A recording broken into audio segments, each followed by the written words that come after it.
గుర్తుందా? ఎవరు? రాజా నన్ను మీరు రాజా అంటారు. అని పిలిచే మా నాన్నగారు. నాయుడు గారు అది ఫస్ట్ రాజా మీ ఇద్దరితో సినిమా తీయాలి రాజా, అవును. నువ్వు ఎప్పుడు ఇస్తావు చెప్పండి. నేనేమండి మీరు ఎప్పుడు కథ రెడీ రెడీ అండి, నేను వెంగితో చేయడం ఇదేముంది, నా బ్రదరు కచన్ చేస్తా అంతా మీ దగ్గర చేయడం మరీ మరీ ఆనందం అన్నాను. అలాగే రాజా నేను కథ వస్తా అన్నారు, అది కుదరలేదు. ఏదో ఫస్ట్ నీకే వచ్చేటట్టుగా నువ్వే అనుకున్నట్టుగా ఏం అక్కర్లేదు బాబు, కానీ తిరు బాబు. సరే anyway that is blockbuster thought. అది మూవీ మొగల్ అది కాదు కానీ ప్రొడ్యూసర్ అడగాలి ఇట్లాగా.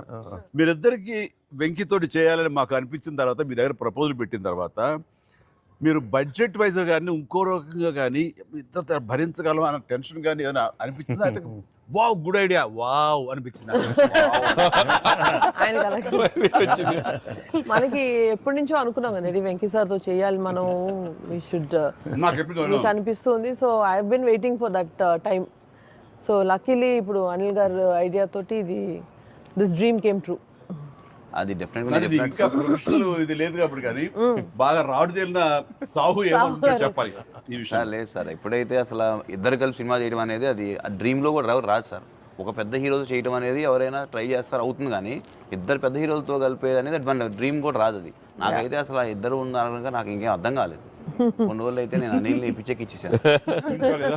ఒక్కోసారి ఆ సబ్జెక్టు ఇది అనుకుని ఫ్రీ చేయగానే ఆ సబ్జెక్ట్కి అప్పటి నుంచే సక్సెస్ కళలు కనపడుతుంటాయేమో అనిపిస్తుంది నాకు. ఈ సినిమా ముఖ్యంగా ఇది నువ్వు అనుకున్న దగ్గర నుంచి నయనతార ఉంటే బాగుంటుంది, ఆ ఫ్రెండ్ క్యారెక్టర్గా వెంకటేష్ గారు ఉంటే బాగుంటుంది అనుకున్నది, ఓ చిన్నోడు బొడ్డోడు క్యారెక్టర్ వాడు కానీ ప్రతిదీ సక్సెస్ తాలూకా అవన్నీ కూడా ఆటోమేటిక్గా జరిగిపోయింది. ఇది డెస్టిన్ టు హ్యాపీ అనిపిస్తుంది. ఎందుకంటే నయనతార మనం అడిగిన తక్కువ టైం అంతా డేట్లు ఇస్తాం మనం ఊహించలేదు.